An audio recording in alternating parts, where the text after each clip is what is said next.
The views and opinions expressed on this program are those of the guests appearing on the program and do not necessarily reflect the views and opinions of 8 News Now or Nexstar Media Group.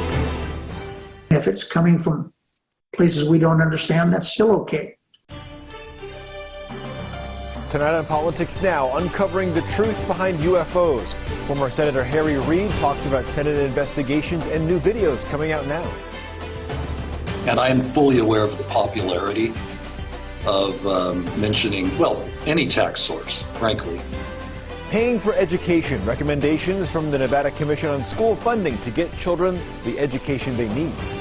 We have a real chance to root out systemic racism. And lawmakers react to President Biden's first speech to Congress.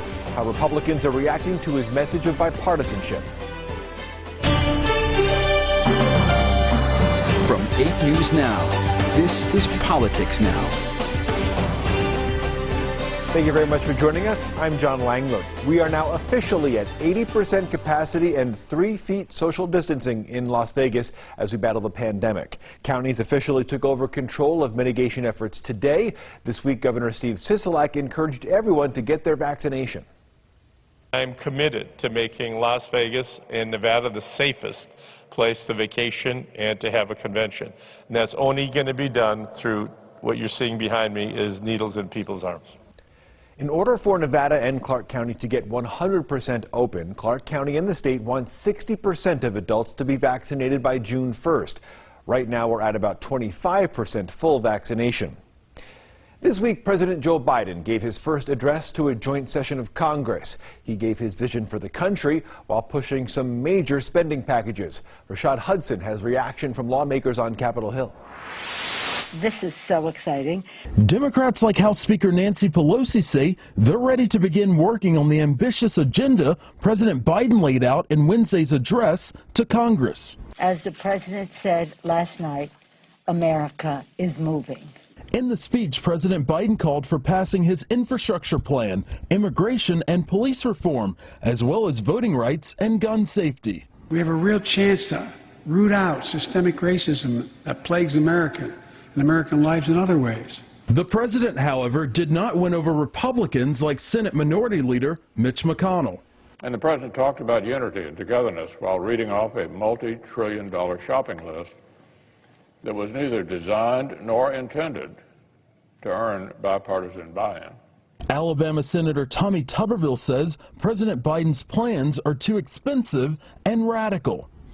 We gave away a lot of money in a short period of time. My calculator about burned up. I was trying to count. But Senate Majority Leader Chuck Schumer says the president's agenda is working. Under President Biden and Democratic majorities in Congress, America is turning the corner. 6.4% growth. Wow. The president is now taking his message on the road with trips to Georgia and Pennsylvania. In Washington, I'm Rashad Hudson. Southern Nevada's congressional delegation are all Democrats. They sent out press releases after the speech praising President Biden's performance. In Carson City, the legislative session is rolling on. State Senate Majority Leader Nicole Cannizzaro is now pushing a public option for health insurance. She introduced Senate Bill 420 this week. Health insurers would have to offer a cheaper public option as a condition of being on the state health exchange. The bill also increases Medicaid for pregnant Nevadans. It was sent to the Health and Human Services Committee and given an exemption. A first hearing has not been scheduled yet. Opposition quickly sprung up. A group of doctors, hospitals, and pharmaceutical companies calling itself Nevada's Healthcare Future. They have spent millions of dollars opposing similar public option bills in other states. In other legislative news, Governor Steve Sisolak is giving up on the idea for a blockchain company-controlled independent city in Nevada, northern Nevada. It would have created autonomous innovation zones, similar to county governments, but not part of them. The first project was slated for 67,000 acres up in Story County, owned by Blockchains LLC, a company. But the legislation never got finished. The governor says he now wants to create a study to look into the idea more deeply. Fully funding Nevada's schools is still very much on the agenda up in Carson City. The Commission on School Funding put out its report with recommendations last week. The commission says Nevada's per pupil funding is around $9,200. You see the numbers here on your screen. The national average is more than $12,000. It's more. To fully fund this new plan, Nevada would have to get to more than $14,000 per student. The commission says it would take $2 billion extra over the next 10 years to properly fund the new Nevada education formula. That's 55% more than our current funding. They suggested paying for it by raising sales and property taxes. Governor Sisolak says he is looking at the recommendations from that report, but we wanted to hear straight from the commission itself. The I-Team's Vanessa Murphy spoke with one of the commission's vice chairs, economist Guy Hobbs. And they started with Hobbs explaining that $2 billion figure. If you take that difference between 9,200 and say 12,600 and you inflate it forward by 10 years, what will the value of those dollars be in 10 years? That comes out to about $2.2 billion more in spending than what is being spent today per year. Now, my reaction to that number is that's a rather large number, right? Unquestionably so. And so over that 10-year period, roughly, you'd have to average $220 million each year in new funding. So you have to ask yourself, what sorts of revenue options do you have out there that are even capable of producing that amount of revenue? And that immediately eliminates a lot of other, sources or charges or fees or those kinds of things, because they just don't have the capability of producing that kind of revenue. And I think another point is, since you're talking about education funding, and since we place such a premium on that, you want something that's stable and predictable over time. Now, sales tax hasn't proven to be as stable over the years. It tends to dip with recessions. Property tax is relatively stable. So to meet those two conditions, the amount of money involved and have it be relatively stable from year to year, you don't have many other choices. And I'm fully aware of the popularity of mentioning, well, any tax source, frankly. Viewers may see this and say, how could this be in a state with an international tourism destination? And how could this be with the marijuana tax that we heard about for, quite a while? So can you talk about how they fit in here? Yeah, and I think the other thing that, in the how could this be in this state that people have to remember too is that how could it be that this state has all of the needs that it has and doesn't have certain tax sources that are even less popular than the ones that we mentioned earlier in property and sales tax, like it's a state without an income tax. You have gaming, the hospitality industry, you have mining. Both of those could certainly be looked to. You could put together a bundle of different funding sources. It doesn't have to be exclusively the property tax or exclusively the sales tax. It could be a blending of a lot of different types of revenue sources. But one of the reasons that the commission leaned toward property tax as well is that cuts across all spectrums of business. It includes residents and businesses alike. It's broader based than picking a single industry tax source. And the one other thing that I would always remind people about with respect to single industry tax sources is they become economically volatile. What about the marijuana money, though? Because we hear about that a lot from viewers. Does it generate an average of $220 million a year? No, it does not at this point. A portion of that is already dedicated to education, but just the same as a portion of room tax is dedicated to education. What are the consequences if a drastic change isn't made, if taxes aren't raised, property or sales tax? What is the consequence of just leaving things as is? We collectively, I guess, are accepting the fact that what we're doing is okay and that we don't need to make any changes. And if that's the prevailing viewpoint, then I guess you could say that what we're spending today is adequate and what we're getting out of it is what we think we should be getting out of it. Now, I don't hear too many people say that. Now, the commission was created by Senate Bill 543 in the 2019 session. That creates the new Nevada funding plan where the money follows the student. We've covered that a lot, certainly, but it did not come with a way to pay for that program. Lawmakers find out what the budget will be at the Economic Forum on Tuesday. The Legislative Council Bureau expects to have $80 million more than originally thought. Now that, as you see on your screen there, that is on top of this year's budget having an extra $74.5 million. Altogether, that is $155 million more than the December Economic Forum projected. Most of that extra money comes from one place: net proceeds from mining taxes. The Nevada Assembly has approved a plan to remove unused decorative grass. AB 356 is being pushed by the Southern Nevada Water Authority. If it passes the Senate, no water from the Colorado River could be used for ornamental grass on businesses or public thoroughfares starting in 2027. Now, this is specific to decorative grass, like on traffic medians, roundabouts, places where people don't walk, not your backyards, for example. Right now, the Bureau of Water Reclamation expects Lake Mead, incidentally, to hit its lowest point ever in a few months, and then unfortunately keep going down from there. Coming up here on Politics Now, learning about UFOs. He can't ignore the subject even if he wanted to. Up next, former Senator Harry Reid's advice to the president about the phenomenon and his push for more investigation. Welcome back to Politics Now.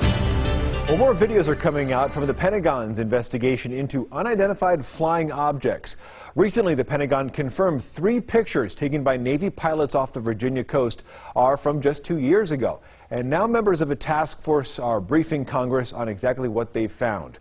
Mystery Wire's George Knapp has broken many of these stories for a long time. He spoke with former Nevada Senator Harry Reid about UFO investigations in Congress. Do you anticipate him getting a briefing on the UAP topic at some point, or is it too early in his presidency? I think it's a little early, but I have no problem talking to Ricchetti or Klain and telling them that he should get a briefing, because I don't want him to be embarrassed at a press conference or something. And he said, no, I don't know anything about that. I think he should at least have the ability of saying, I've been briefed on the subject and I have no opinion, or whatever he wants to say. But yes, I think that the topic of UFOs is not going away. It's becoming more pronounced for a lot of different reasons. So he can't ignore the subject even if he wanted to. I learned that you have written sort of an op-ed piece for the New York Times. I don't know if we can talk about it now or when it's going to be out, but what did you want to say? What did you want to say in the New York Times? Well, I've said it already. They haven't. It's up to them when they're going to run it. Basically, what I've done is indicated that I've been involved in this. I told them how I got involved in it, and that it's something that can't be ignored, and I'm happy that we're making progress. The federal government no longer, including people at the Pentagon, no longer criticize or harass or stop promotions of people who report these occurrences. In fact, they have done just the opposite in recent months. They now tell their pilots, those in the sea, to report these unusual circumstances. And I appreciated the honesty of the Pentagon, because when asked what were these things, they say, we don't know. Rather than try to say they were balloons from some kind of a weather experiment, they said, we don't know. And that's honest. That's being honest. Let's say the science comes up with pieces of material that's not from here, or a craft, or a being, or something irrefutable that demonstrates that this is somebody else. It's from somewhere else. How do you think the American public will react? Can we handle it?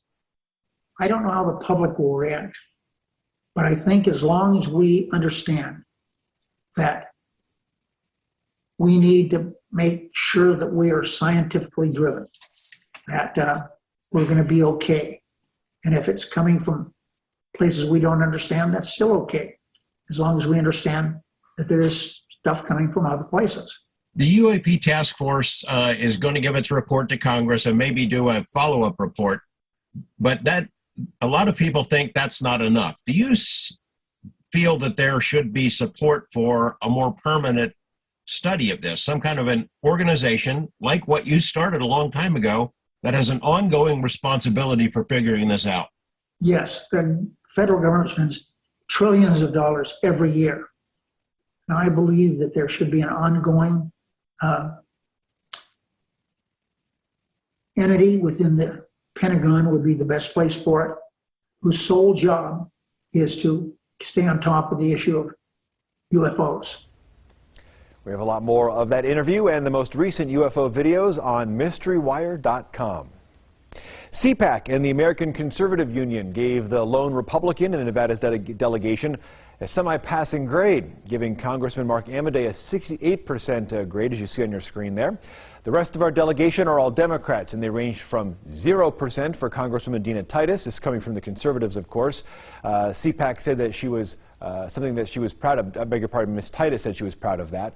A 9 for our other senators, Catherine Cortez Masto and Jackie Rosen.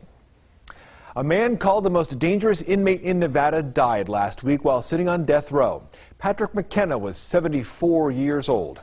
McKenna was sentenced to death for killing his cellmate in 1979. Also was convicted for kidnapping, sexual assault, and robbery. McKenna also sparked a days-long siege in 1979 at the Old City Jail. His surrender was eventually negotiated by former Channel 8 News director Bob Stoddall. And during a prison interview, George Knapp asked McKenna about his notorious reputation. It's a mixture of this persona that's been created by some of the things I've done and some of the things the DA has fabricated, the prosecutors over the years. And it's a combination of all that. A little truth, a little not so true. You can watch those stories on 8newsnow.com. Next on Politics Now, the fast lane to Phoenix. We ask the Transportation Secretary how the American Rescue Plan could improve our highways and possibly finish I-11. You're watching Politics Now. This week, Nevada Democratic Senator Catherine Cortez Masto held a virtual roundtable about ending violence against indigenous women, specifically missing and murdered girls. I am going to keep doing everything I can to make sure our tribes in Nevada and across the country get the full support of the federal government. And today's conversation is just one part of making sure our Native women and girls get every protection that we can offer. Cortez Masto worked to pass the Not Invisible Act. It increases communication between the government and tribal nations to fight these type of crimes. While the country and Capitol Hill are talking about infrastructure, one question is, what does that mean for Nevada? Well, we spoke with Transportation Secretary Pete Buttigieg about widening I-15 and finishing I-11 to Phoenix.